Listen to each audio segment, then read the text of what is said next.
هناك مستقبل مأجول ينتظر النجم الجزائري إسماعيل بن ناصر، وبات مرشحا للبطالة الكروية، فهل يكون فريق بوليانا طوق نجاة للاعب ميلان؟ وما موقفه من الانتقال إلى الدوري السعودي؟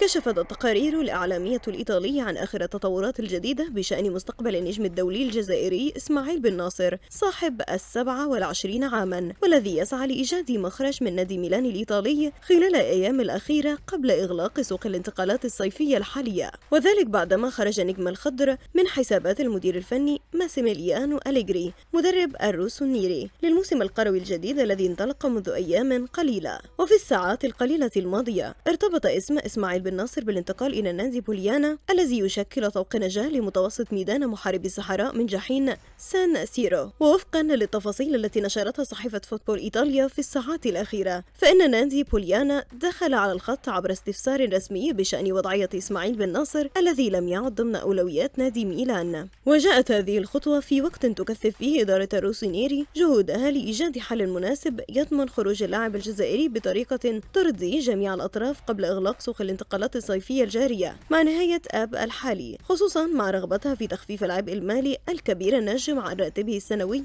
المرتفع. ولا سيما أن نادي بولونيا يبحث عن تعزيزات جديدة في خط الوسط، إلى أن راتب إسماعيل بن ناصر المرتفع يمثل العقبة الأكبر، بينما يفضل ميلان بيعه نهائيا بعد أن ضم هذا الصيف كل من الإيطالي صامويل ريتشي والمخضرم الكرواتي لوكا موريديتش والسويسري أردون غاشاري، وجميعهم يلعبون في نفس مركز بن ناصر، مع رغبة أليغري مدرب ميلان في استعادة خدمات الفرنسي أدريان رابيو، وهو ما يجعل فرص مشاركة إسماعيل بن ناصر في سان سيرو شبه معدومة. وكان إسماعيل بن ناصر قد قضى النصف الثاني من الموسم الماضي معارا إلى نادي أولمبيك مارسيليا في الدوري الفرنسي، حيث شارك بانتظام وترك بصمة واضحة. كذلك ارتبط اسمه بمحادثات حول إمكانية لم شمل مجددا بالمدرب الإيطالي روبرتو دي زاربي، لكن تلك المفاوضات لم تشهد أي تطور ملموس بعد أن قرر النادي الفرنسي عدم تفعيل خيار الشراء. أما خيار الانتقال للدوري السعودي للمحترفين فلم يتقدم فعليا بسبب رغبة إسماعيل بن ناصر في خوض التجربة حاليا، على الرغم من تلقيه عروضا مغرية من نادي الهلال واتحاد جدة. وحاجة نادي النصر السعودي أيضا للاعب في خط الوسط بطلب من مدربه البرتغالي جورجي جيسوس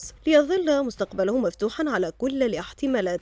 في ظل ابتعاده عن المشاركة، قرر فلاديمير بيتكوفيتش مدرب منتخب الجزائر استبعاد إسماعيل بن ناصر من تربص أيلول، والذي يخوض خلاله الخضر مواجهتين أمام منتخبي بوتسوانا وغينيا في تصفيات كأس العالم 2026.